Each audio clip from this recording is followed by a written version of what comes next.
오늘은 입술의 언어에는 상황을 바꾸는 능력이 있다, 이런 제목으로 하나님의 말씀을 증거하겠습니다. 오래전에 개그 콘서트에 시크먼스라는 코너가 있었습니다. 이봉원 씨와 장두석 씨가 출연한 작품인데 나올 때 아주 선풍적인 인기를 끌었습니다. 흑인 분장을 하고 춤과 랩을 하면서 아주 재미있게 웃음을 선사하는데 그 어떤 이야기를 하다가 마지막에 망했다 이러면서 막 춤을 추면서 끝내는 장면이었습니다. 그런데 이 사람들이 인기를 끌은 만큼 어느 날부터 이 코너가 없어지더니 문제는 그 개그 프로였지만 그 말이 그 사람의 인생에 영향을 미쳤습니다. 그 이후에 10년 동안 두 사람을 불러주는 방송국이 없었습니다. 그래서 굉장히 무명의 시절을 보내는 어려움이 있었다.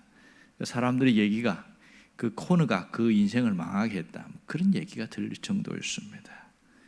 여러분, 이 언어의 힘이 얼마나 강력한지 우리가 잘 아는 그런 말이라 할 수 있습니다.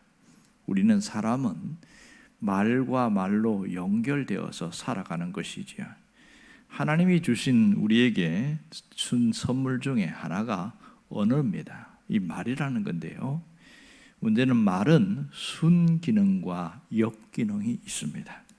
그러니까 어떤 경우에는 축복이 되기도 하지만 어떤 경우에는 저주가 되기도 합니다. 어떤 경우에는 천국과 같은 그런 따뜻함을 주기도 하지만 어떤 경우는 지옥과 같은 싸늘함을 주기도 합니다.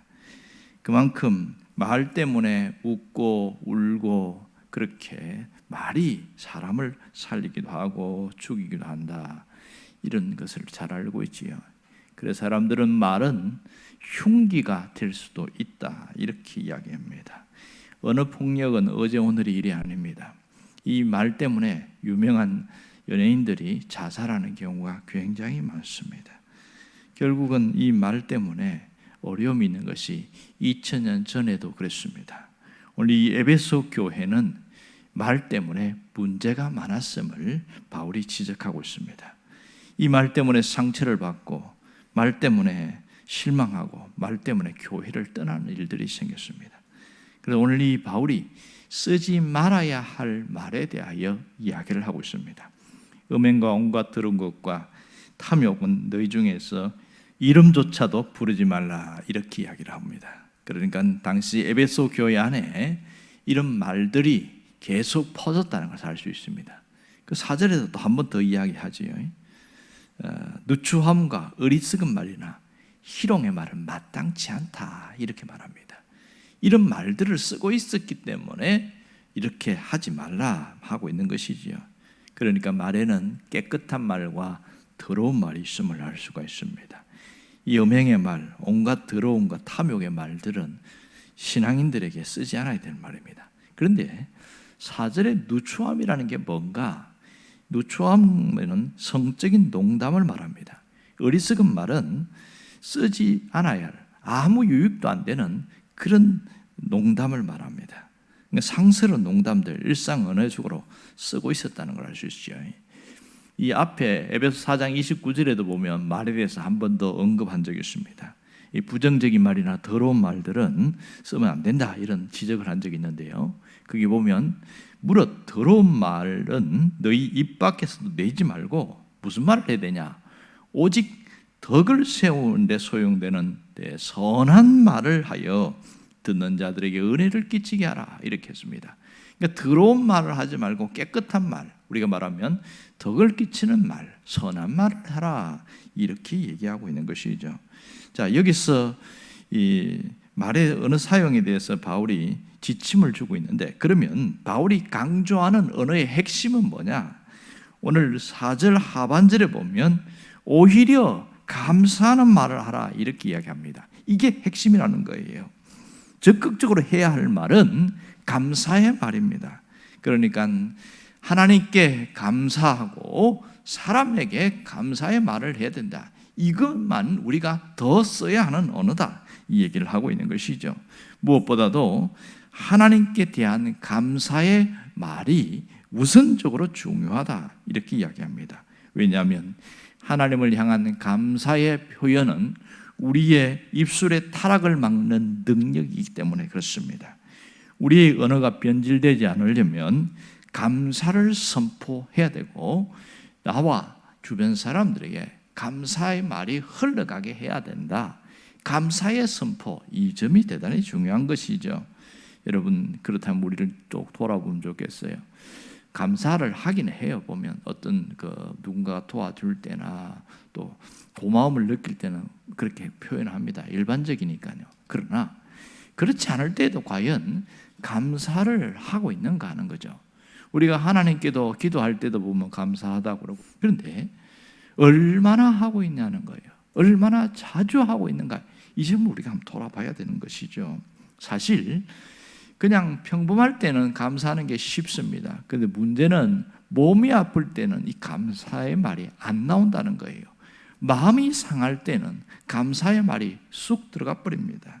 그러니까 감정의 하향 곡선을 긋고 있을 때, 내 마음이 바닥을 치고 있을 때는 감사의 말은 생각도 못하고 있다는 게 현실인 것이죠. 그러나 분명한 것은 감사의 말은 하나님이 너무 좋아한다는 사실입니다.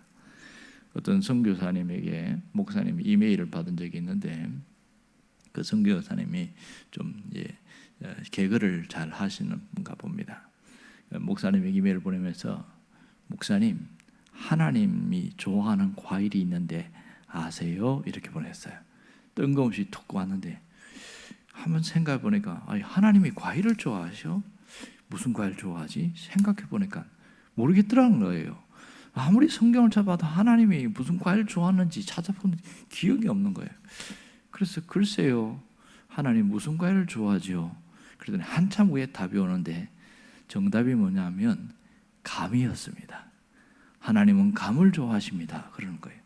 그러면서 밑에 써놨는데 뭐라고 그러냐면, 성경에 보면 감 사드리세 이렇게 놨는 거예요.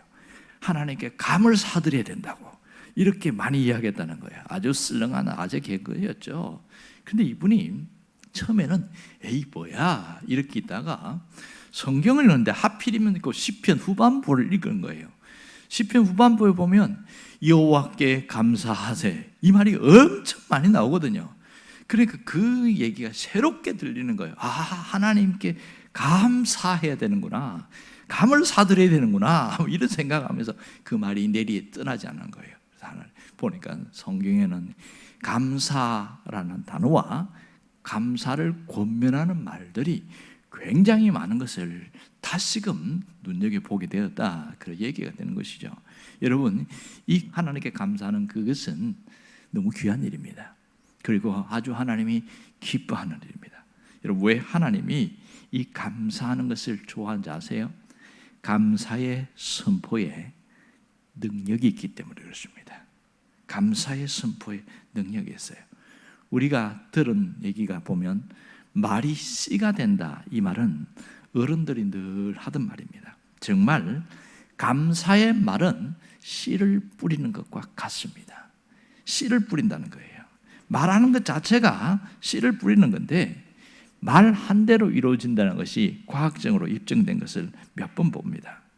언젠가도 제가 소개한 적이 있습니다만은 몇 년 됐지요. 한글날 그 특집으로 KBS 다룬 제가 영상을 본 적이 있는데, 한글날 특집을 위해서 미리 한 달 전부터 뭘 했냐면 그 병을 가지고 쌀밥을 이렇게 2개를 놔놓고 병을 담아서 줬어요. 병 안에다 있는 거죠. 한 그룹에게는 매일 오면 감사하다고, 너무 감사하다고, 이걸 보면서 그렇게 감사하다고 얘기를 하라고 시켰어요. 이 아나운서들이나 여러분 프로듀서라든지 사람들이, 그러니까 이 특집이니까 그렇게 했어요. 그냥 의무적으로 한 것이죠. 하다 보니까 어떨 때는 고마운 마음에서 참 고맙다, 야 네가 있어서 너무 행복해, 뭐 이러면서 이제 긍정적이고 좋은 말들을 자꾸 한 거예요. 한 그룹은 보자마자 짜증을 내고, 나는 네가 너무 싫어, 네가 왜 있는지 모르겠어, 차라리 없었으면 좋겠어, 부정적인 단어를 쓰고 막 싫다고 하고 그렇게 시켰어요. 그리고 나서 얼마의 시간이 지났더니 말귀를 알아듣지 못하는 이 하얀 쌀밥이 감사의 말을 한 데는 이게 아주 예쁘게 이렇게 곰팡이 났는데 아주 예쁘게 났어요. 그런데 말을 막 너 싫다고 그러고 짜증을 내고 그랬더니 황색 구균 곰팡이가 쫙 올라가고 새카맣게 그다음에 노랗게 있는 거예요. 딱 뚜껑을 열으니까 확 말귀를 알아듣지 못하는 이 쌀밥도 감사를 알아듣는다는 겁니다. 이 말이 얼마나 중요한지, 그래서 한글날 특집으로 우리가 쓰는 말이 얼마나 중요한지 아세요? 이러면서 말귀를 알아듣지 못하는 이 고구마를 갖다 놓고 시킨 적이 있어요. 고구마가 이게 2개 병에다 담아가지고 싹이 나기 전이죠. 한 그룹은 끊임없이 감사를 이야기하고 한 그룹은 계속 똑같이 실험을 했어요. 근데 고구마는 생물인데 말을 못 알아듣습니다. 희한하지요. 얼마의 시간이 지났는데 감사의 말을 하는 그 고구마는 순이 싹 올라오는데 키가 훌쩍 컸어요. 그런데 이 말귀를 못 알아듣는 그 한 그룹은 고구마가 올라오긴 오는데 이 잎이 노릿노릿하고 그 다음에 키가 너무 작은 거예요. 순이 올라오다가 말고. 참 말을 못 알아듣는 이 식물도 감사는 안다는 거예요. 하물며 우리가 쓰는 이 용어가 얼마나 강력한 힘이 있는지를 알아야 합니다. 여러분, 말은 씨앗이는데 첫 번째는 내 마음에 떨어진다는 겁니다. 이것을 알아야 됩니다. 여러분, 내가 내뱉는 말들은 상대방이 하는 말이든지 그냥 내가 중얼거리던 말이든지 내 마음에 자리를 잡고 거기서 나중에 씨가 점점 자란다는 것을 알아야 됩니다. 이것이 자라서 결국은 내 말 때문에 내가 망할 수도 있다는 거예요. 주로 안 되는 사람들은 보면 그 사람 쓰는 용어가 전부 다 부정적인 용어가 7, 80보다 그렇게 프로테인 나는 경우가 있습니다. 두 번째는 말은 인간관계에 씨앗을 뿌리게 되어지고 그 말 때문에 관계가 좋아지기도 하고 나빠지기도 하고 그렇습니다. 축복의 말을 하는 자고 긍정적인 말을 하는 데는 분위기가 좋아집니다. 하지만 계속 불평의 말을 하는 데는 분위기가 나빠집니다. 제가 설교를 준비하다 보니까 어떤 포항에 있는 목사님이 칼럼을 쓴 적이 있는데 그분이 뭐라고 그러냐면 갑자기 교회에서 막 큰 소리 나서 보니까 어느 분이 막 불평을 하더라는 거예요. 막 일이 힘들다, 어렵다, 못하겠다, 막 그러면 하지 마시라고. 근데 지켜봤대요. 저분은 아무 말도 안 하고 몇 달 동안 지켜봤더니 그분은 그 일만 불평하는 것이 아니고 뭘 할 때마다 사람들을 만날 때마다 자기 자식을 대 불평하고 남편을 불평하고 사는 게 모든 게 불평덩어리 나는 거예요. 그래서 이것은 단순히 일 때문에 불평하는 것이 아니고 그 사람의 말 자체가 삶 자체가 불평덩어리구나. 그러니까 그분은 가만히 봤더니 되는 일이 하나도 없는 거예요. 그래서 이 말에 대해서 강력하게 선포하면서 오늘부터 불평의 말은 끊읍시다 이러면서 막 그렇게 강력하게 선포해서 감사의 말을 하지 않는 것은 입을 닫으세요. 뭐 이렇게 해서 그렇게 해서 고치려고 한 적이 있습니다. 그만큼 이 감사의 말은 우리 삶의 실제 능력으로 나타납니다. 여러분, 그것을 증명해 준 사람이 누군지 아세요? 구약의 다니엘이었습니다. 다니엘은 선한 사람이고 이방 나라에서 총리로 있었지만 모함을 받아서 이 한 사람 죽이기 위해서 임시로 왕의 조서를 꾸미는 법령을 만드는 그런 엄청난 일을 2명의 총리가 했어요. 그걸 알고도 다니엘이 기도했습니다. 자, 기도한 것까지는 인정할 수 있어요. 그런데요, 거기서 뭐라고 그러냐면 그 하나님께 감사하였더라. 뭘 감사하는 거예요? 감사할 게 뭐가 있어요? 이런 어려운 위기가 있으면 하나님 와서 좀 도와주셔야 되는데 하나님은 침묵하시고 오히려 아무런 응답도 없고 안 계신 것처럼 보이는 그 하나님께 무슨 감사를 합니까? 근데 하나님께 감사했어요. 그게 어떻게 됐어요? 감사해서 사자굴에 들어간 거죠. 감사해서 더 나빠진 거예요. 좋은 게 아니었어요. 그러나 감사의 능력은 그 사자굴 안에서부터 시작되었습니다. 사자의 입을 틀어막으셨고요.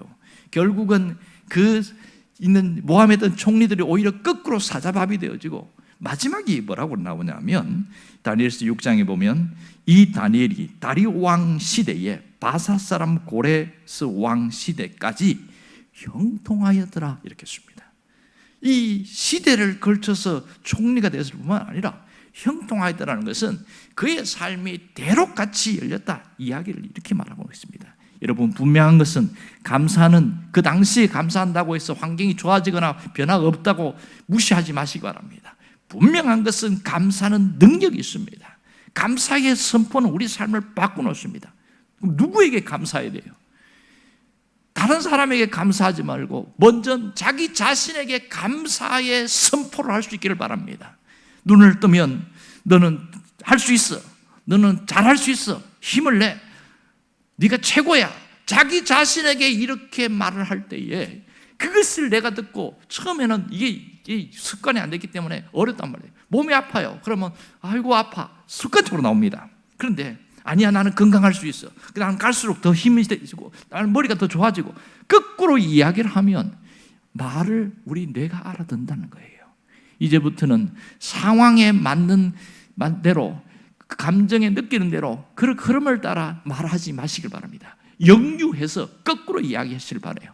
아프면 건강하다고 이야기하고, 괴로우면 좋아진다고 이야기하고, 기분이 상하면 좋다고 이야기하고, 거꾸로 이야기를 하셔야 돼요. 누가 듣기 때문에? 내가 듣습니다. 여러분, 다른 사람에게 격려의 말과 용기를 주는 말도 중요하지만 나 자신에게 나를 일으키는, 나를 세우는 그 말이 내 삶을 바꾸어 놓습니다.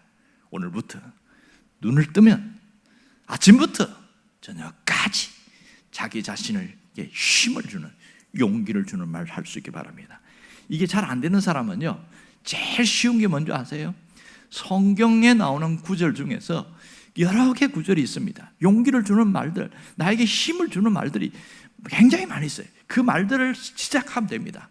너는 강하고 담대하라, 두려워하지 말라. 그 말을 줄줄줄 외우면 그게 나에게 하는 말이니 그 힘이 돼요. 그 다음에 이게 순차적으로 자기 자신을 향하여 선포하면요, 이게 능력입니다.